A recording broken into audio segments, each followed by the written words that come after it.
Puis l'an 2000, j'ai entrepris un tour du monde en ULM.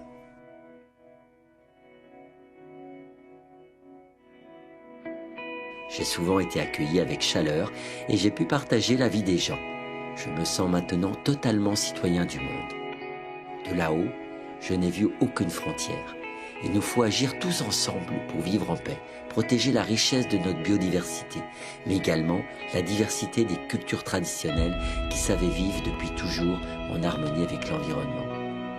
C'est cette incroyable beauté, diversité, mais aussi fragilité que je veux partager avec vous.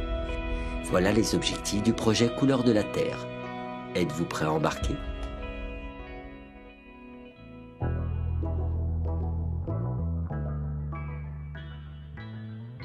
Aujourd'hui, je vous emmène à la découverte du Grand Nord des Amériques, du Québec au Groenland, où le moteur est entièrement démonté et réparé. Un gros travail de professionnel effectué par Stéphane et Jacques. Ça, c'est l'équipe Jacques Renault. Hein? Aujourd'hui, c'est la grosse mécanique. On a sorti tout le moteur, tout démonté la partie arrière. Moi, je regarde, je jette des petites choses. Donc, c'est bien confirmé. C'est le liquide de refroidissement, l'antigel qui n'était pas suffisamment fort, qui a cassé le joint céramique. Il y a un gros coup de maintenance donné sur le moteur, partir avec un moteur en bon état.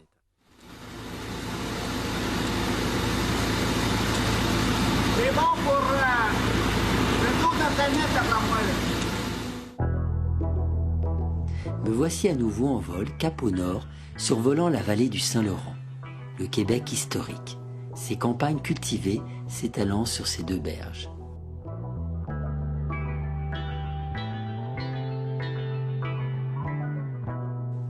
Je gagne ensuite Québec, survolant le centre-ville fortifié, le château Frontenac et son fort.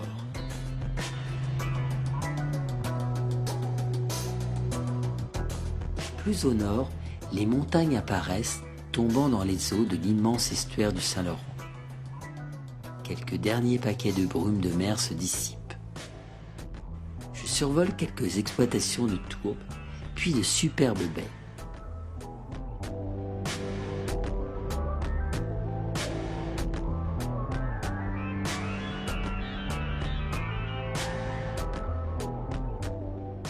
Je quitte ensuite la côte pour remonter le cours de la rivière Manicouagan, barrée par plusieurs immenses barrages d'Hydro-Québec.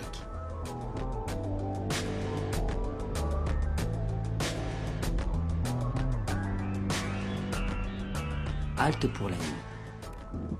Me voilà atterri à Manic 5. Je suis au bord du lac Louise, sur le ponton hydravion. Je cherche à savoir s'il y a internet et je cherche à croiser quelqu'un. Tout calme, tout tranquille, il y a un petit rayon de soleil du couchant, c'est bien agréable. Le castor, il passe sa vie à boucher les canalisations d'eau. pour faire monter le niveau d'eau. Exactement, et repartir avec les chemins. C'est déjà parti le chemin dans le passé? Il y a quelques endroits que le chemin part. Les castors sont des vainqueurs.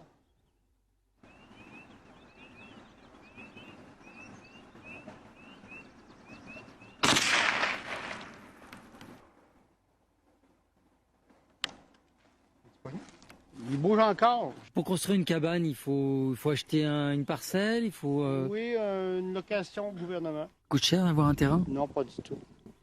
150 à 200 $ par année en location. Ouais, c'est rien du tout, quoi. Parce que en fait, le gouvernement est content qu'il y ait des gens qui s'implantent, qui Exactement. occupent le Nous, ça nous pays, donne quoi. du travail pour le transport en hydravion. Simplement que quand les chemins forestiers se rendent, ben, nous, on a de moins en moins de travail. Un des pilotes d'hydravion me raconte son travail. Puis il y a des Et routes. de plus en plus, nous, notre travail au nord. Oui, parce que là, il n'y a pas encore de route. C'est pour ça que le métier de pilote de brousse est un métier en voie d'extinction. Parce qu'il y a de plus en plus de routes. Ouais. Il y en a combien de pilotes de brousse Au Québec, Ouais. Gagne-Levis, Oui. 75 à 100 maximum. Donc vous êtes deux des pilotes de brousse, Oui. des rescapés pilotes de brousse. Et ils sont tous en hydravion, les pilotes de brousse. Au Québec, oui. Dans cette nature vierge, les animaux n'ont pas peur de l'homme. comme ce lièvre qui broute autour du camp.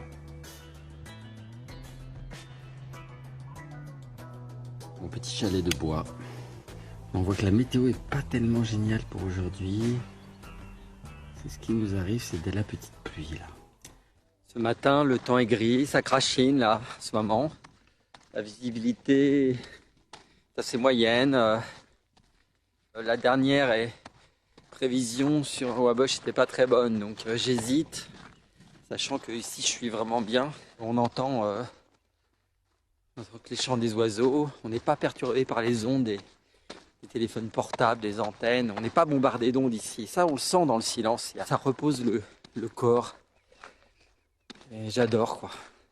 Ah, mon ULM avec les 2 avions de la Sopfeu qui sont là pour faire de la surveillance des incendies. Mais en ce moment, avec la pluie qu'il y a, il n'y a pas de risque.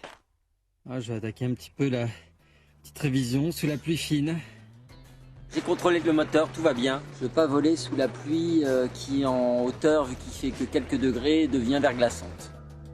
Le lendemain, le soleil fait son apparition avec une grande fenêtre de bonne météo. Je survole le plus grand barrage à voûte du monde qui a créé un immense lac de retenue en forme d'anneau avec une île au milieu. Je poursuis en altérant sans cesse mon cap pour éviter des nuages de pluie. Les arbres rapetissent et les lacs sont innombrables. Les paysages changent sans cesse. Plus loin, j'arrive dans la vallée des mines de Fermont et Wabush, 2 villes voisines. Les mines sont énormes comme des plaies béantes dans la nature vierge.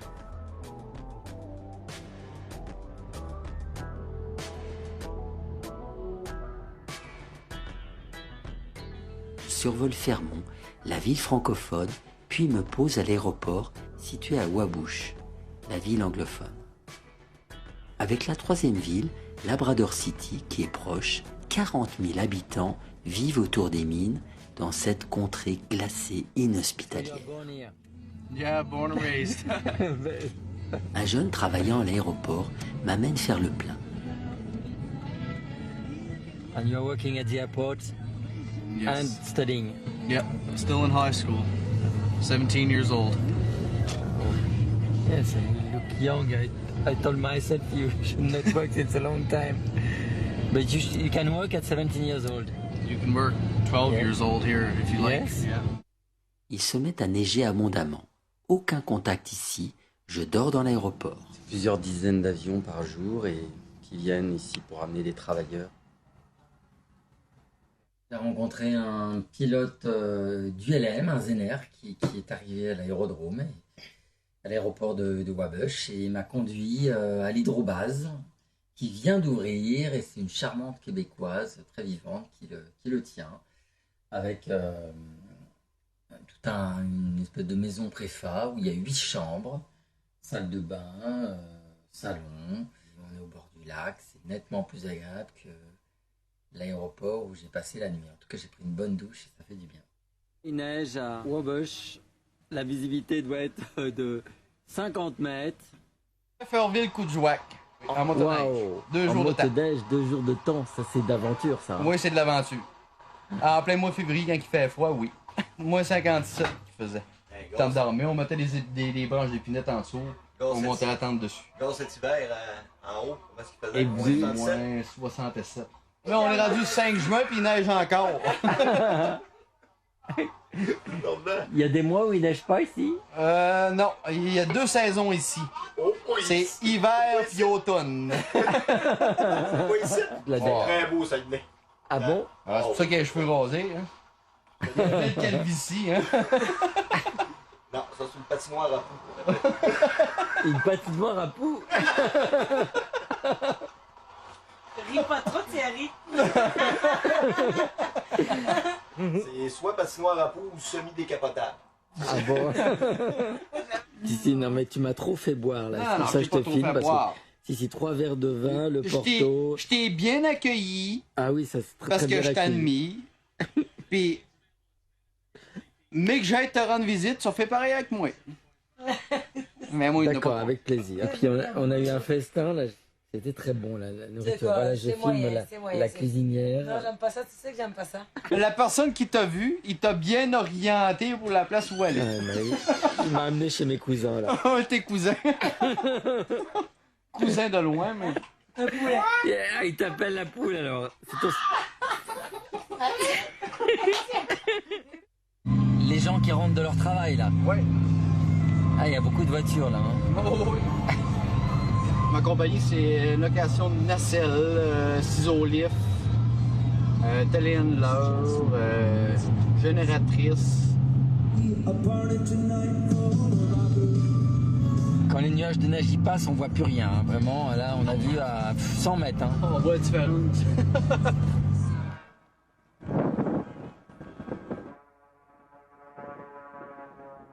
L'hydrobase est gérée par Labrador Air Safari, qui gère une dizaine de camps de pêche et chasse pour touristes, desservis uniquement par hydravion, perdus dans les immensités sauvages du Grand Nord.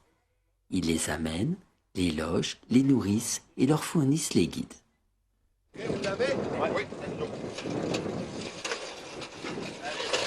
Le beau temps est enfin arrivé, un ciel bleu avec juste quelques petits nuages. Décollage et survol de Wabush et ses énormes mines.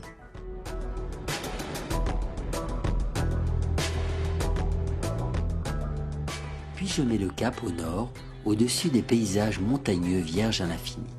Je suis là, si loin de tout, conscient de cette chance de survoler ces contrées que personne n'a vu défiler ainsi à basse hauteur. Sous moi, des lacs innombrables, forêts de sapins dont la taille diminue graduellement au fur et à mesure de ma progression vers le nord. Après 2 heures de vol, j'atteins les mines abandonnées de Schefferville, une autre ville minière, également une réserve des Indiens montagnais. Un habitant de la petite ville m'amène à l'essence. On a des pourvoiries, nous autres, en chasse et pêche, depuis, ça fait 30 ans qu'on est ici. Ouais. C'est unique, le Nord. C'est une piqûre. Hein, ça... Fais ça une fois, puis c'est final. T'es pris pour la vie. Mais mes enfants, là, Ils adorent aussi. ne Ils peuvent aiment pas bien. penser être ailleurs qu'ici. Ils aiment ils aiment le terrain, ils aiment la toundra, ils aiment l'aviation. Moi aussi, moi les voyages et l'aviation, je suis tombé dedans quand j'étais petit et je peux pas m'en sortir. Je comprends. Commencer à l'intérieur de la ville, il y a une réserve indienne, c'est les Inuits. Ils sont 6 à 700. Il doit y avoir peut-être une centaine de Blancs permanents, plus la clientèle là, minière qui commence à arriver ici de plus en plus avec la nouvelle exploitation des mines. Est-ce que ça s'est arrêté puis ça a repris? Exactement. Ça a fini en 1980, après quasiment 30 ans d'exploitation, 20 quelques années. Et puis ça reprend là avec 2 grosses compagnies qui sont déjà en exploitation ici présentement.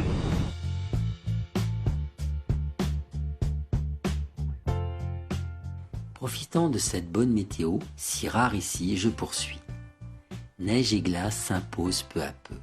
C'est superbe, cette alternance d'eau libre et de glace sur les lacs. Les paysages sont bien différents de ceux de la baie d'Hudson. Les lacs sont grands, reliés par des rivières. Les montagnes sont peu hautes et s'étirent parfois en plissements qui courent vers le nord.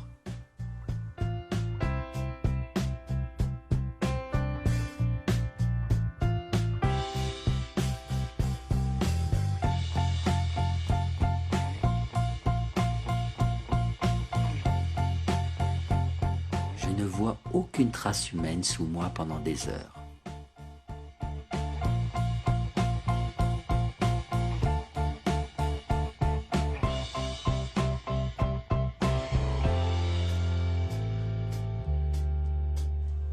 J'arrive enfin à l'estuaire de la rivière, le long de laquelle se niche Kujwak, la petite ville du pays Inuit, siège du gouvernement provincial du Kativik, géré par les Inuits, comme un petit État dans la province du Québec. Le camion-citerne de l'aéroport m'amène à la station essence pour le plein. You like the life here? Got used to it. You got married here? Yeah, I got married, had 4 kids. 4 kids? My first wife. 2 more kids with another girl. Yes. Inuit? No? Yes. Puis je rencontre un pilote avant le décollage. Félix Marseille-Lucier. Et tu es De Montréal, et puis je travaille maintenant sur Twin Otter à Kuujjuaq. Là, j'ai fait mes cours de surflotteur sur Bush Cali. Et puis, donc c'est ça, donc j'ai connu la construction amateur, l'ULM et tout. Puis c'est la façon de voyager, je crois, du futur. Je décide de profiter de cette bonne météo pour continuer encore plus loin jusqu'à un petit village inuit face à la terre de Baffin, ma prochaine destination. Peu après le décollage, les paysages changent radicalement. Je retrouve les immensités glacées de toundra où la fonte n'a encore guère commencé. Plus loin, je survole la baie aux feuilles, l'endroit où les marées ont la plus forte amplitude au monde. La banquise, intacte au large et dans la baie, avec le flux et reflux de l'eau, cassé en millions de blocs de glace.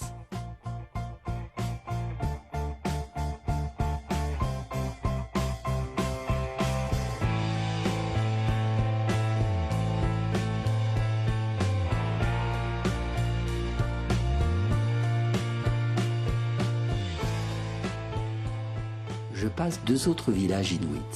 Il est 20 heures. C'est une immense curiosité d'enfant qui m'a conduit à faire mes choix de vie. En fait, ces choix se sont imposés à moi naturellement et se sont enchaînés. J'ai voulu parcourir le monde, je l'ai fait. J'ai voulu voir la terre d'en haut, j'ai appris à piloter. Et maintenant, j'associe les deux. Parfois, on me dit « quelle chance !» Il n'y a aucune chance. Ce n'est que du travail acharné et des choix de vie avec leurs conséquences. Les paysages défilent et moi je médite sur ma vie, ce long chemin bien rempli qui m'a mené jusqu'ici. Le soleil baisse lentement. À l'horizon, des lignes blanchâtres. Je crains des nappes de brouillard et décide prudemment d'atterrir à Kwaktak, village niché sur une pointe rocheuse s'avançant sur le détroit d'Hudson.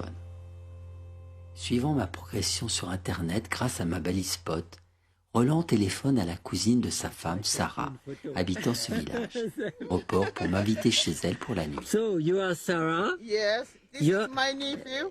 It's your nephew. Your family of Rolly's wife? Rolly. Yes, Ruli's- my cousin. Rolly's wife is your cousin? Yes. Okay. Elle est née en été dans les années 50 sous une tente de peau qui était avec les igloos les habitats autrefois. Elle habite maintenant une maison confortable. En quelques décennies, la vie a radicalement changé ici. Ah, ça, c'est le caribou. Et ça, c'est le couteau inuit. Le soir, elle me prépare un festin de nourriture traditionnelle. Vous mangez comme ça. Like that. You eat like that. Yeah, Dry one. it's okay. Good. Il m'a préparé du steak de caribou avec des pommes de terre. C'est un peu comme le bœuf. You have to pray. Oh yeah, you have to pray. Are you Catholic? Yes. That's Catholic. good. Yeah. Traditional Inuit Yeah, clothes. we meet like that. For also kids. Yes, kid. Adult also? You also? Only Yes. kid. Yes. Sarah a élevé 5 enfants, 2 à elle et 3 adoptés, comme le veut la tradition inuite. Et aujourd'hui, elle habite seule avec une de ses petites filles, Aksatuva. What is your name? Mini. Là, je goûte un poisson ici, local, ça se mange cru, séché, ou un peu fumé peut-être. C'est très bon, ça ressemble un peu au saumon, je trouve. Life changed a lot here. When you were born in a tent, you told me. 10. Yeah. And 1948. so no house, only igloo and tent. Yes. 1940, 1950. Yeah. Oh, before that, Before that. we have a house. I was 6 years old. 7? Mhm. Emma, go to bed. Everybody Facebook now. Even grandmother and granddaughter. 7h-10, le soleil est déjà haut dans le ciel. On est maintenant très près du cercle polaire. Donc les nuits vont être très très courtes. Et voilà, je prends le petit déjeuner chez Sarah. On a fait du pain perdu. J'ai du café. Une très belle journée qui commence. Et j'ai bien dormi parce qu'hier c'était 9 heures de vol. Et j'ai pas eu besoin de plus de 30 secondes pour m'endormir. Voilà partir à la station essence, faire le plein. On va tech vidéo. En 4 roues, en quad.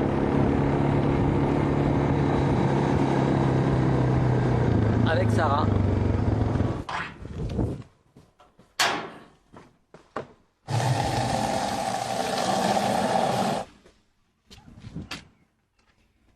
Le plein d'essence.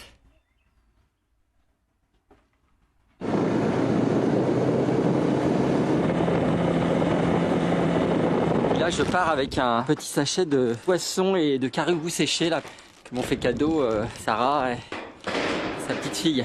Bon, on vient de prendre la météo. C'est bon pour les 3-4 prochains jours, donc c'est super. Je vais pouvoir aller à Iqaluit. Just preparing my plane. It's first time you see a small plane like that? Sometimes it comes? No? Yeah. Sometimes. Yeah. No. Bigger. Yeah, bigger.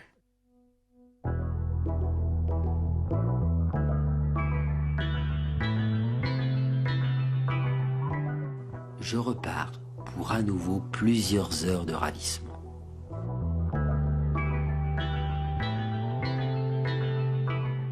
Au-dessus de la baie de Quaqtak gelée, des phoques ont partout creusé des trous dans la glace et prennent le soleil.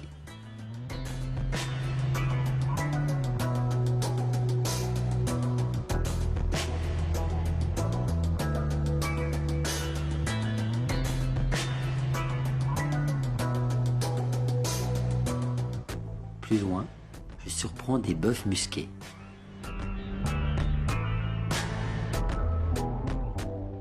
Les paysages glacés défilent et à chaque fois, la baie suivante est aussi belle que la précédente.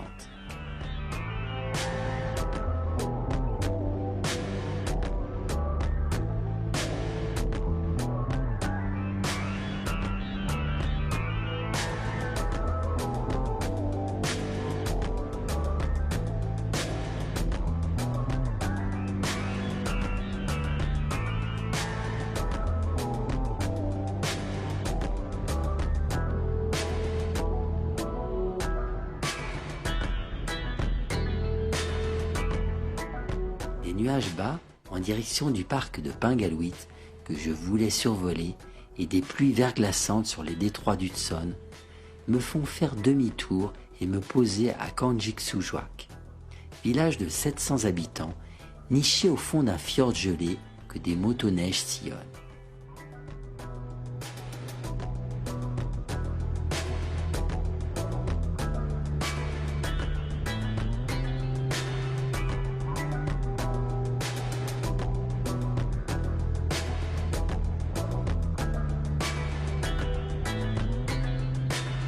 J'ai atterri à Kanjiksujuaq, qui s'appelle aussi Wekambe. You think the ice is hard enough to land with my small in front of Wekambe? But you better get skis on your. Yes, I don't have. No. What is your name? You didn't tell me. My name is Alupa. Alupa. Yeah. And you are working for government? No. No. No, not for the government. Work for the landowner of this place. One land. Beautiful here. Hein? It is. Le père Dion, 85 ans, pour 60 ici, m'accueille. Premium, voiture. C'est par là que vous en allez. Ouais, là on voit bien que c'est tout beau masseux. Là. Il me raconte les 60 dernières années qu'il a passées ici. Et elle a été refaite? On a refait l'extérieur, oui. Oui. À l'intérieur aussi. 1927? Oui. Il y avait une maison à l'époque. C'était la seule? Ou il y en avait plusieurs? Il y avait aussi l'ancienne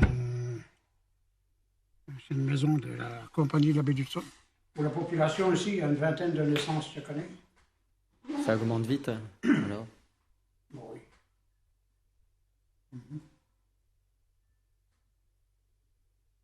Il y avait juste 2 maisons en dur. La compagnie de la baie d'Hudson qui achetait les pots. Ils achetaient les pots de... Le gratte-fort, puis le gratte-baleine, là. Bon, ils achetaient ça. C'était ça, ça faisait de l'huile. Et quand vous êtes venu en 1955, la compagnie de la baie d'Hudson était active. Oui. Je me rappelle, le 1er novembre, il y avait de la neige. Les Inuits partaient pour mettre leur piège à renard. Maintenant, parfois, on a de la misère à avoir de la neige pour Noël. Et la vie des Inuits, depuis en 60 ans, c'est complètement changé. Là. Ah oui, oui.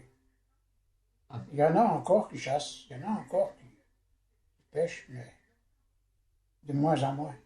Même les jeunes, là, comme la fille qui est venue, là, ne mangent pas de poisson, ne mangent pas de phoque, non. Elle mange des McDo, des pizzas. Oui, c'est ça, la cochonnerie du magasin.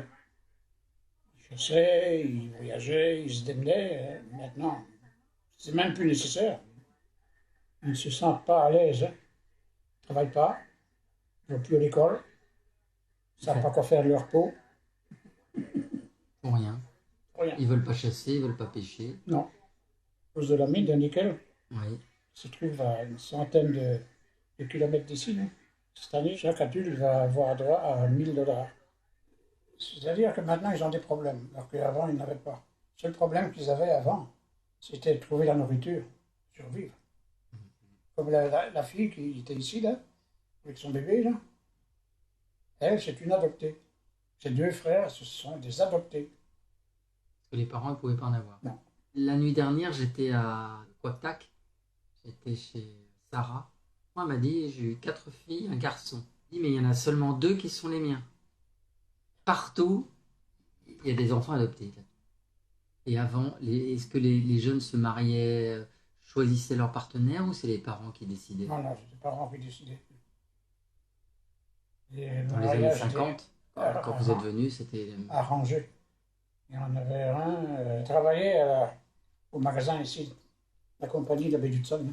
Puis un jour, il y a sa mère qui lui dit, tu dois aller à une telle place. Parce que la fille, là, c'est ta femme. On a arrangé ça à votre naissance. Je lui dis, ben, t'es allé. Ils sont mariés. Ça marche bien. C'est comme celle-là, la fille qui était là avec son bébé. Là. Il reste avec un bonhomme, mais ils ne sont pas mariés. Hein. Et n'importe quand, ça peut casser. Un bonhomme, là, un bon chasseur, hein. Lui, il fallait 2 femmes. S'occuper des peaux, de la couture. La vie a bien changé. Passer de l'igloo et de la tente et de la survie, oui. Les peaux de bête, le kayak, aux maisons modernes, je pense que les jeunes aussi, quand ils naissent avec Internet, avec Facebook, et les parents, ils sont un peu largués avec leurs enfants aussi. Ils arrivent à les éduquer. Ah, ben oui, c'est 2 mondes différents. Certaines familles, dans les jeunes, ils dorment la journée, puis ils sont éveillés la nuit. Seulement, dans le temps, il y avait une certaine contrainte. Ils apprennent à chasser, ils apprennent à pêcher, à voyager, tout ça, avec les chiens et tout. Hein, il fallait qu'ils apprennent à faire des glos. Maintenant, plus ça. Je monte en altitude pour traverser le détroit d'Hudson, encore pris par les glaces.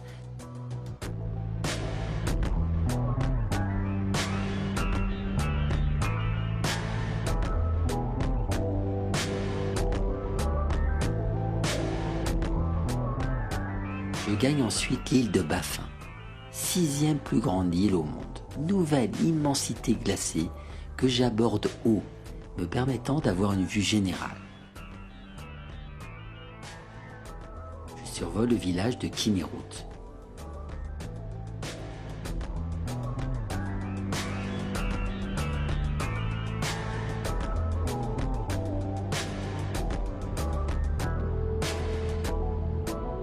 Me voilà atterri à Iqaluit, Avec 10 000 habitants, Iqaluit est la capitale du Nunavut, la plus grande province du Canada qui ne compte que 35 600 habitants pour près de 4 fois la France. Marc, un Québécois bon vivant, m'y accueille. Ça fait depuis 1965. 75. 75. Ouais, la première fois que je suis arrivé. Et ta femme, elle est inuit? Oui, elle est inuit. Hey, santé, hein? Ah, merci. La glace n'a pas craqué encore. Ça, c'est toute de l'eau qu'il y a sur la glace? L'eau est sur la glace. Oui, elle est sur le dessus. Il y a peut-être quoi, 1 pouce d'eau. Donc c'est encore solide dessous. Oh oui, il y a encore 1 mètre, plus qu'1 mètre d'épaisseur de glace. Mais là, on va finalement faire des craques. Tu vas voir, peut-être dans 1 jour, 2 jours, 3 jours, on ne sait pas encore. Ça va craquer, puis là, tout ce bleu-là va tout disparaître. Donc là, c'est ton petit paradis. Hein. Ah, c'est vrai que c'est pas juste mon paradis, c'est chez nous. C'est payé. Ah ouais, c'est la première journée qu'on peut s'asseoir dehors tranquille. Moi, j'ai de la chance. Oui, t'es vraiment chanceux. Je te dis, hier, il ventait. Avant-hier, il faisait soleil, mais il ventait. Briquet, des planches en bois franc, des plafonds en bois. Les belles maisons sont pas... C'est pas des mauvaises maisons, ça là. Première maison inuit. Et ça a quoi, 30 ans? Les premières que le gouvernement a données aux Inuits. Ça a 50 ans. Il y a même des immeubles ici alors. Des buildings. Tous les bureaux du gouvernement étaient là. Rankin Inlet, nuageux, la température plus 3, le vent du sud-est à 22 km/h. Prévision pour Québec. Ce soir et cette nuit, dégagé. Vent devenant du nord-ouest à 20 km/h, tard ce soir. Minimum plus 1. Pour lundi, généralement ensoleillé. Vent du nord. Minuit. Plus de nuit. C'est la préparation pour la deuxième traversée maritime et la plus importante parce que là j'en ai pour 6 heures pour aller jusqu'à Nuuk. Donc 4 heures au-dessus de la mer pour gagner le Groenland. Long vol jusqu'au détroit, au-dessus des collines glacées vierges de toute présence humaine. J'en ai tellement l'habitude que je contemple détendu cette beauté. Quand j'arrive à la côte, c'est encore plus beau.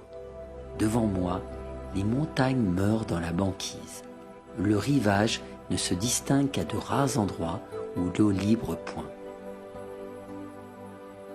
Je monte haut pour garder, si le moteur s'arrêtait, le temps nécessaire pour enfiler le haut de ma combinaison de survie, puis larguer le parachute qui suspend tout mon ULM et me préparer au plongeon en sortant le raft et le matériel de survie. Ma balise spot envoie un signal avec ma position toutes les 15 minutes environ, et j'ai une balise de détresse sur moi, plus le téléphone satellite dans un sac étanche, soit au total 3 manières de prévenir les secours. Dessous, défile la glace brisée du pack. La mer libre est recouverte d'une couche de nuages au-dessus desquels je vole jusqu'à ce qu'apparaisse après plusieurs heures la côte du Groenland dont les montagnes émergent au-dessus des nuages.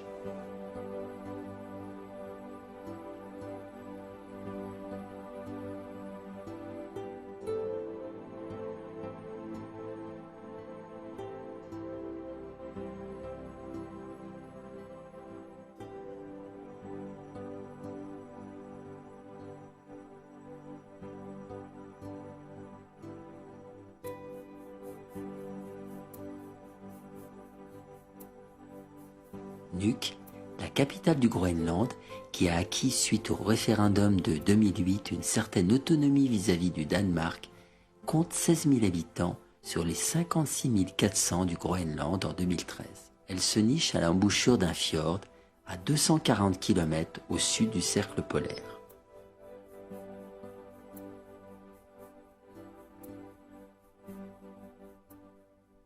Thomas et Alan, chez qui je vais loger, m'attendent à l'atterrissage. Bonjour, comment ça va? Ça va bien. Bienvenue à Groenland. Merci. Men det skal man jo lade være med. Around 16,000, 16 and a half maybe. That is the biggest town in the north. Oh yes. La ville est une mini-métropole moderne avec ses centres commerciaux, ses vieilles maisons, son port, qu'Alan me fait visiter. Also, it is the biggest harbour in the north, huh? Only this harbour. No. No, there are more. And that is cruising boat. Yeah, that's a cruising boat. There is some tourists also. It's tourist, yes. That is your own factory. It's my factory. You design also. Yeah. Well, first I was 8 years on the East Coast, in Dasilag and Kulusuk area. Then I came here, and about half a year after I started like this. Constructeur de bateaux, Alan construit aussi son propre avion. I hope you will not be in this position once, because I've been in this position once, with my ultralight. Okay. Thomas, lui, vole en Lake Buccaneer amphibie.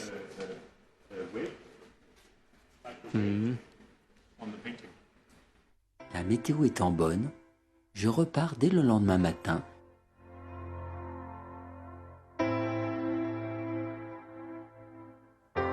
C'est une barrière de haute montagne qui enserre le Groenland.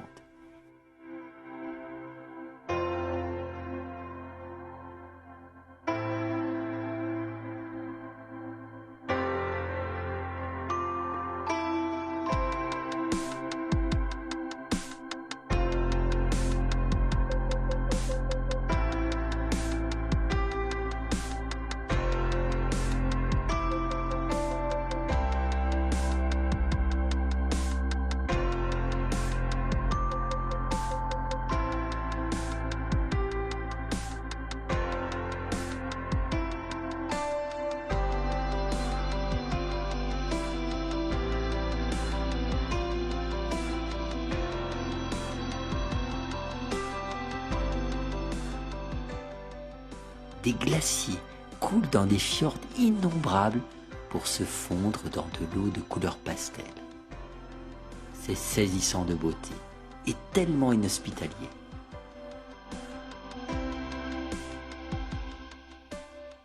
Je vire vers l'est et monte au-dessus de la calotte polaire qui s'étend à l'infini, découvrant sur la glace de petits lacs d'un bleu clair pur.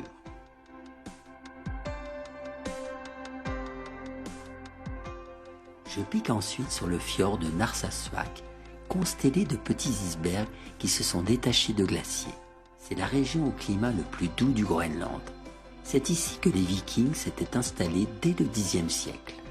On leur doit le nom Groenland, la terre verte. Et c'est bien ici le seul endroit qui mérite cette appellation, car les vallées environnantes comptent de nombreux champs, taches vertes dans les roches noires et les glaces. J'ai atterri sur la route parce que ici les taxes d'atterrissage sont excessivement chères et mon ami Thomas m'a dit qu'il y avait un bout de ligne droite où on pouvait atterrir. Là, je marche pour retourner à l'ULM. Là, j'ai un petit kilomètre à faire sur la route, il fait bon. Il paraît que demain la météo se gâte, je vais sûrement être bloqué 1 ou 2 jours. So Thomas has tried to kill you many times. Yeah, he tried to kill me for years, but luckily I didn't know anything about flying. I wasn't a pilot and I didn't know anything, so I thought everything was pretty normal. Voilà la source d'eau potable du village.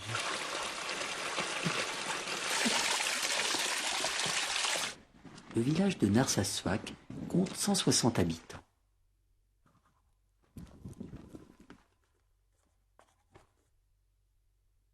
Il doit être autour de 11h du soir, le soleil s'est couché mais la nuit ne viendra pas parce qu'on est très près du cercle polaire. J'ai mis la tente à côté de l'ULM et je vais dormir en pleine nature. Ici, il y a un silence intense, c'est magnifique. Voilà, pas d'ondes qui perturbent, c'est vraiment du grand calme total. Des nuages, mais il y a beaucoup de ciel bleu aussi. Je pense que ça va être volable aujourd'hui. Il faut que là-bas, à Kulusuk, ça soit bon. Hier, il y avait des rafales de vent à 70-80 km/h. Je viens de voir un petit renard de l'Arctique jouer autour de la tente. Là, il gambadait, il sautillait dans tous les sens. Ça doit être un petit jeune. Absolument pas effrayé. On voit les animaux ici, ils connaissent pas l'homme. Ils ne sont pas habitués à la présence humaine. Il venait sauter comme un petit chat autour de la tente.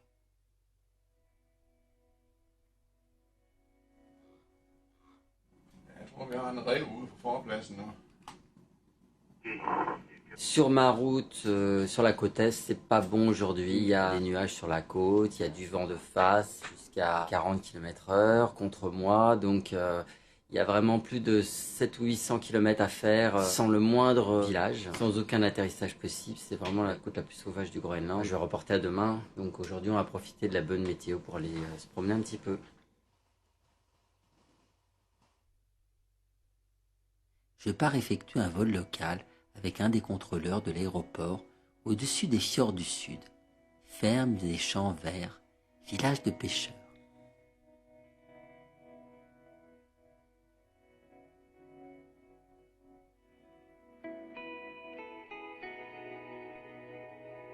Près d'une piscine géothermale naturelle en plein air, je virevolte à basse hauteur autour d'icebergs. Un moment inoubliable que je voulais vous faire partager.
Troisième soir et dernier, je pense, à Narsarsuaq, puisque demain la météo devra être bonne pour couper un petit peu de la calotte polaire et remonter jusqu'à Kulusuk. J'aime bien ce nomadisme aérien.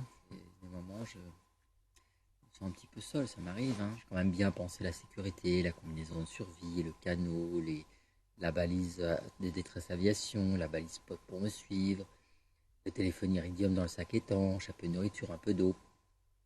Voilà, je pense que je risque pas ma vie. Il me manque que ma petite famille. Bon, on va attaquer ce repas. Des pâtes 1 minute. Quand le beau temps est annoncé sur la côte est, je décolle cap au sud pour passer la chaîne de montagnes encore recouverte de nuages. Je monte à plus de 3000 mètres, me régalant de ces paysages de haute montagne au relief déchiqueté.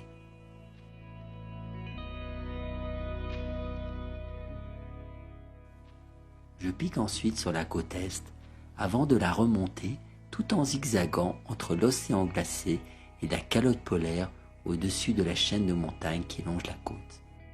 Je gèle à chaque fois que j'ouvre la fenêtre pour filmer et photographier, malgré mes gants et mes 2 bonnets superposés. Voilà ce qui est le plus fort dans mes voyages aériens.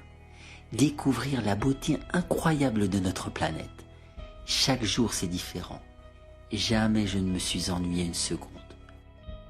Partout, j'étais invité. Les gens ont partagé un bref moment de leur vie avec moi. Cela m'a souvent touché. Nous sommes tous des êtres humains, avec la même recherche du bonheur. Je me sens complètement citoyen du monde à voyager ainsi partout sur notre planète.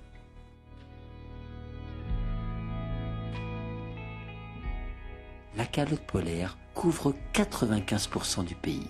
C'est un dôme de glace aux dimensions impressionnantes.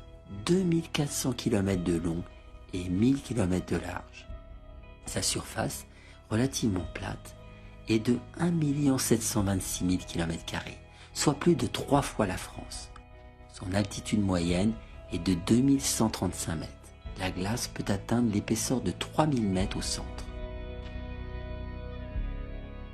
Ces immenses larmes, hélas nombreuses, sont la preuve du réchauffement qui s'accélère. La côte est totalement vierge, pas une seule trace humaine dans ces immensités glacées.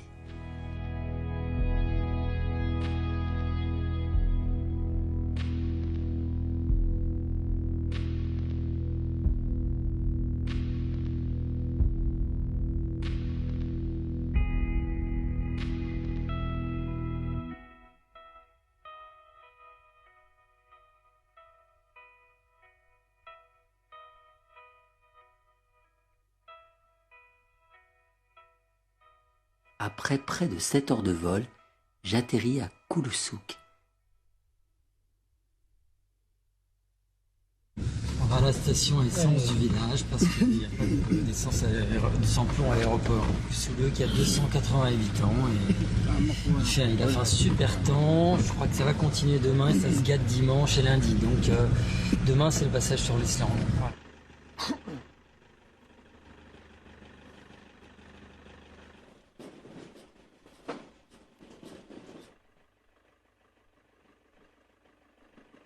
Au retour, je tombe sur un jeune pilote français venu ici pour faire des survols à basse hauteur afin de faire des relevés géodésiques destinés à avoir un premier aperçu des richesses en minerais du sous-sol.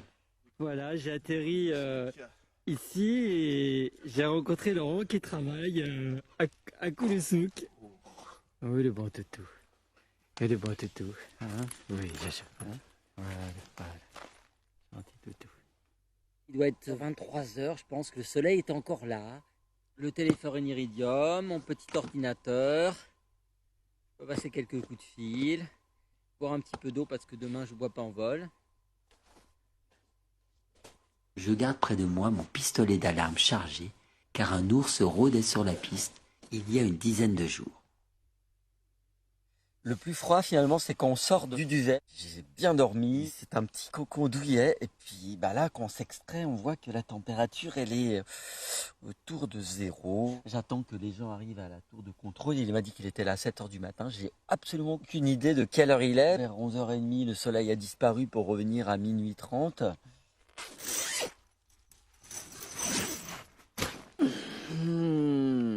Que c'est beau.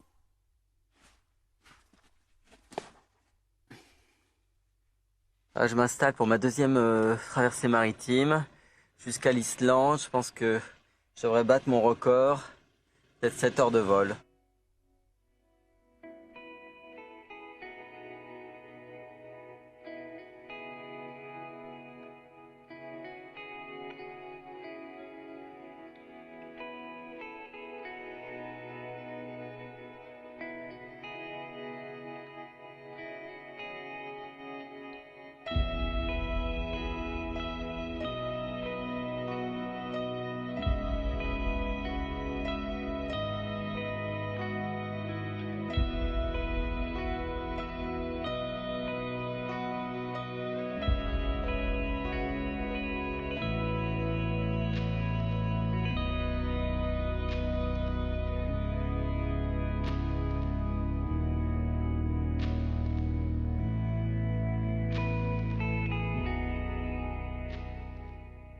Le lendemain, je remonte la côte est du Groenland, plus au nord.